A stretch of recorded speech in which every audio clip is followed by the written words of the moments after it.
சூரி என்ன கைதட்ட காணோம்?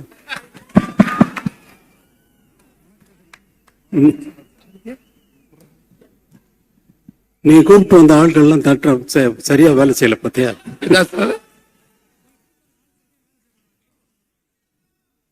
சார் எல்லாமே அன்பு தம்பிகள் தான் சார், அன்னைகள் தான் சார். அப்ப உன் பேரை சொன்ன உடனே ஏன் கைதட்டல விசில் அடிக்கல? இல்லைங்க சார், அது நீங்க பேசுறப்ப குறுக்கிட கூடாதுன்றதுக்காக அமைதியா இருக்காங்க சார்.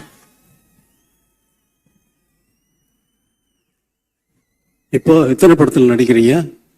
எத்தனை படத்துல கதாநாயகன் நடிக்கிறீங்க சார்? இப்போ 3 படத்துல நடிச்சு முடிச்சிருக்கீங்க சார். எத்தனை படத்துல கதாநாயகனா நடிச்சுக்கிட்டு இருக்கீங்கன்னு கேக்குறேன். கதையின் நாயகனா அடுத்து 2 படத்துல நடிக்க போறீங்க சார். 2 படத்துல நடிக்க போறீங்க. கதாநாயகனா ஒண்ணு ஆக்குனதே வெற்றிமாறன் தான். காமெடி தானே நடிச்சு. இப்ப நீ கதாநாயகனா நடிக்கிறது காமெடியா கதாநாயகனா?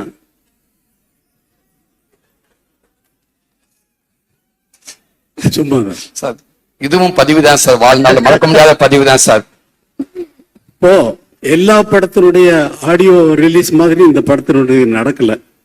சும்மா ஒரு பேரை சொன்ன உடனே நிறைய கை தட்டுவாங்கன்னு நான் கூகுள்ல நான் வந்த உடனே எனக்கு கை தட்டுவாங்கன்னு பார்த்தேன் பட்னல. சரி சூரி பேரை சொல்லிடலாம், அதனால கை தட்டுவாங்க, இன்னும் கை தட்டுவாங்களான்னு நினைச்சு சொன்னா கை தட்டல. அதனாலதான் உன்னை கூப்பிட்டு. அது நீங்க இருக்கேன்றாங்க சார். சார் எனக்கு எவ்வளவு எங்க இருந்து வந்து எனக்கு உங்ககிட்ட ஒர்க் பண்றப்ப இவ்வளவு ஒரு பாக்கியம் கிடைச்சு இவ்வளவு பரவாயில்ல சந்தோஷமா இருக்கணும். இடத்துல அத்தனை பேர் இருக்காங்க, அதனால அவங்களுக்கு அதே சந்தோஷம் தான் சார். உங்ககிட்ட நான் ஒர்க் பண்றதுல ரொம்ப நன்றி சார். நன்றி நன்றி, தேங்க்யூ சார்.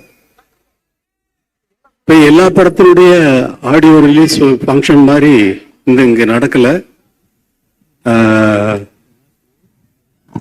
வெற்றிமாறன் விடுதலை பற்றி நல்லா எப்படிலாம் என்ன பண்ணிட்டு இருக்காரு, எவ்வளவு கஷ்டப்பட்டு ஒர்க் பண்றாரு அப்படிங்கறதே எனக்கு ரொம்ப நல்லா தெரியும். எவ்வளவு டைம் எடுத்தாலும் இது ஒரு ஒரு கற்பனைய உருவாக்குறதுங்கிறது. இப்ப நான் ஒரு பாட்டு போடுறேன்னா அந்த பாட்டு அதுக்கு முன்னாடி அங்க இல்ல. இப்ப ஜனனி ஜனனின்னு ஒரு பாட்டு போடுறேன்னா அந்த பாட்டு அதுக்கு முன்னாடி அங்க இருந்ததா? எப்படி வந்தது? அதே போலதான் ஒரு படம் உருவாக்குறதும். வர இங்க வா சார். இதுக்கு எனக்கு எந்த சம்பந்தம் இல்லை சார். நீங்க ஆள் கூப்பிட்டு வரலையா? பாருங்க சார், பேசும்போது சொல்லிட்டாங்க சார், பால்ல தொந்தரவுக்கு மன்னிக்கும் சார். என் மேல கோவப்படாதீங்க சார்.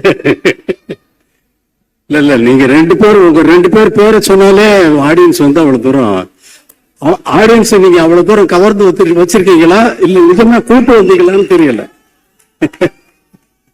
ஆனா நீங்க தான் சொன்னீங்க எனக்கு.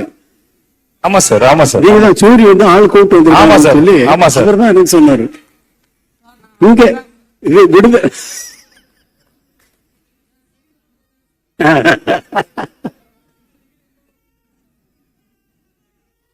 ரொம்ப சொல்றது. தினம் தினமும்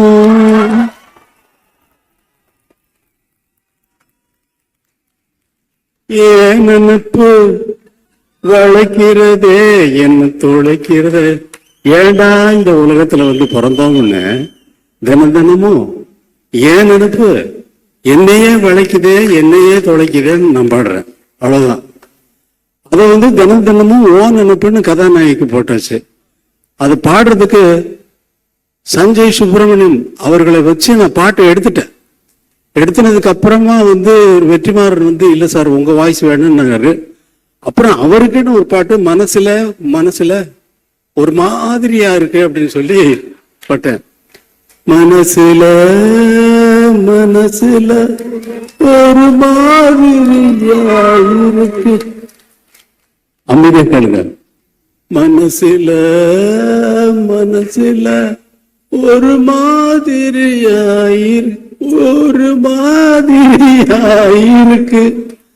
அப்படின்னு அவரை பாட வைக்கிறதுக்கு அவரு சொல்லி அவர் எவ்வளவு பெரிய ஆள் தெரியுமா? அவரு கர்நாடக மியூசிக்ல ரொம்ப அத்தனை பெரிய வித்வான்கள்ட்டையும் இருந்து அவங்க மாதிரியே பாடக்கூடியவர். அவங்க கிட்ட இருந்து என்னென்ன கத்துக்கிட்டாருங்கிறத அவர் சொன்னாருன்னா நான் வந்து அவர் நாள் முழுக்க கேட்டுட்டே இருக்கலாம். அப்படிப்பட்ட ஒரு சங்கீத வித்வான் அவர். அவரை கூப்பிட்டு சினிமாவில் பாட வச்சுட்டேன். இங்க கூப்பிட்டு இழுத்து பிடிச்சு இங்க வாங்க, இங்க வந்து பாடுங்கன்னு சொல்லி. அவர் ரொம்ப நன்றி சஞ்சய் சுப்பிரமணியம். அதே மாதிரியா வேற என்ன பேசுறதுன்னு தெரியல. இந்த விடுதலையை வந்து உங்களை மாதிரியே நான் ரொம்ப ஆவலோடு எதிர்பார்த்துக்கிட்டு இருக்கேன். ஏன்னா நான் தான் முதல்ல பார்ப்பேன். எனக்கு அப்புறம் தான் நீங்க தான் பார்க்க முடியும்.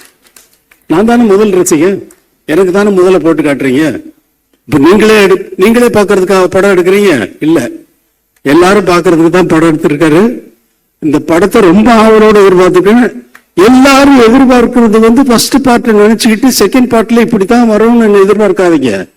அவர் வேற ரூட்ல டிராவல் பண்றாரு. அது நான் ஒரு மாதிரி இமேஜின் பண்ணிட்டு நான் என்னென்னமோ பேத்திக்கிட்டு இருந்தேன் அவரோட ரொம்ப.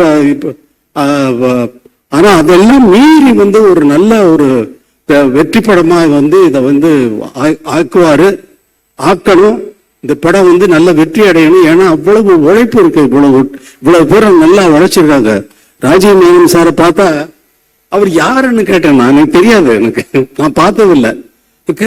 யாரு அவரு? Sir Rajiv Menon sir. யாரும் இந்த கேமரா பண்ணுவாரு அவரு? ஆமா அவரு தான். என்ன சார்? அதே மாதிரி சேத்தன் இந்த ரொம்ப அவர் செகண்ட் பார்ட்ல இவர் நான் எதை பார்த்து ரொம்ப பாராட்டணும் அதெல்லாம் வெற்றிமாறன் கட் பண்ணிட்டாரு. அவரை கூப்பிட்டு ஸ்டுடியோவில் வச்சுட்டு அவங்க ஃபேமிலி எல்லாமே வந்து அவரை ரொம்ப பாராட்டினேன். அவ்வளவு தூரம் ரொம்ப நல்லா நடிச்சிருக்கீங்க அப்படின்னு சொல்லி பாராட்டினேன். சார் எனக்கு லைஃப்ல இது ரொம்ப பெரிய விஷயம் சார் அப்படின்னாரு. ஆனா அதெல்லாம் நான் வந்து எதிர்பார்த்து பார்த்தா அதெல்லாம் கட் பண்ணிட்டாரு வெற்றிமாறன். ஆனா அவர் தானே டைரக்டர், அவரை டிசைட் பண்றாரு. அவர் டிசைட் பண்றதுதான் நம்ம படமா பாக்குறோம். இந்த ஒரு படத்தை உருவாக்குறது ஒரு ரொம்ப கஷ்டமான விஷயம். ஒரு டியூனை உருவாக்குறதும் அதே போல. டியூன் வந்து எனக்கு வந்து எப்பொழுதுமே என்ன இருக்கும்னா, ஒரு டைரக்டர் ஒரு படம் ஒர்க் பண்றேன்னா மைண்டு உள்ள வந்து ஒரு சிச்சுவேஷன் சொன்னாங்கன்னா உள்ள வந்து பிளாங்க் ஆயிடும், எம்டியா இருக்கும், ஒரு கற்பனையும் இருக்காது. ஆரம்பிச்சாச்சுன்னா அது பாட்டுக்கு வந்துகிட்டே இருக்கும். ஒரு டைரக்டர் வந்து ஒரு படம் நான் தெலுங்குல ஒர்க் பண்றேன். அந்த படத்துக்கு அந்த கதை சொன்ன உடனே இந்த படத்துக்கு நான் ஒரு ஆகாயத்துல ஒரு புள்ளி வைக்கணும் அப்படின்னு என்னுடைய எண்ணம். அதாவது இசையில ஆகாயத்துல எப்படி புள்ளி வைப்பீங்க? அதே மாதிரி இந்த படத்தினுடைய இசை வந்து ஆகாயத்துல புள்ளி வச்ச மாதிரி இருக்கணும்னு நினைச்சுக்கிட்டு போறேன் கம்போசிங்க்கு. அவர் சொன்ன அவங்க எல்லாம் பாட்டெல்லாம் எழுதிட்டு வந்துட்டாங்க ஃபுல்லா கம்ப்ளீட்டா. அப்படியே தூக்கி வச்சுட்டு அவங்க போட்ட அவங்க எழுதிக்கிட்டு வந்த பாட்டெல்லாம் வரிசையா டியூன் பண்ண ஆரம்பிச்சேன். அந்த மாதிரி ஒரு படம் பண்ணேன். இது எக்ஸ்பீரியன்ஸ், என்னுடைய எக்ஸ்பீரியன்ஸ். என்னுடைய எதிர்பார்ப்புக்கு தகுந்த மாதிரி படங்கள் அமையிறது வேற, ஆனா அவங்களுடைய எதிர்பார்ப்புக்கு நான் கொடுக்கறது வேற. எனக்கு அது ஒரு வேலையே இல்லை. இவங்களுடைய எதிர்பார்ப்புக்கு என்ன ஆகாயத்துல புள்ளி வச்சிருங்க சார் நான் சொல்ல முடியும்? வெற்றிமாறன் அவர் சொல்றதெல்லாம் கேட்டுட்டு அப்படியே வாட்சேன்னா அது பாட்டுக்கு அவர் ஃபுல்லா ரெக்கார்ட் பண்றாரு. ஃபுல்லா வந்து திடீர்னு பார்த்துட்டு எங்கேயோ திரும்பிட்டு பாடிட்டு பார்த்தா இவரு இப்படி இந்த பக்கம் இப்படி பிடிச்சி என்ன வெற்றிமாறன் ரெக்கார்ட் பண்ணிட்டு இருக்கீங்களா? அந்த புட்டேஜ் எல்லாம் எனக்கு கொடுங்க.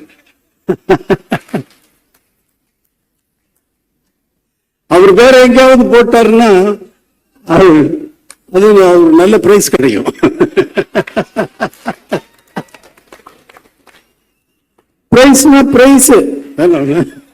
பிரைஸ் ரொம்ப சந்தோஷம். இவ்வளவு நேரம் நான் வந்து ஒரு கேசட் ரிலீஸ் ஃபங்க்ஷன்ல வந்து நான் இருந்ததில்லை. எந்த ஃபங்க்ஷனுக்கு நான் போறதும் இல்லை. முதல் முறையா எல்லாரும் பேசுறதையும் அவர் கேட்டாரு, வெற்றிமாறன் சார் நீங்க முதலே பேசிட்டு நீங்க போயிடுங்க அப்படின்னாரு. இல்ல நான் இருக்கேன் அப்படின்னு சொன்னேன். அதே மாதிரி எல்லாரும் பேசுறதையும் கேட்கறதுக்கு எனக்கு ஒரு சந்தர்ப்பம் இது வந்து இறைவன் ஏற்படுத்தி கொடுத்துருக்கான். தம்பி வாழ்க. உங்களை பத்தி அவர் சொன்னாரு, சொல்லிட்டு இருந்தாரு விஜய் சேதுபதி. ரொம்ப அப்பாவை கேட்டேன்னு சொல்லு. ரொம்ப நன்றி. எல்லாருக்கும் வணக்கம்.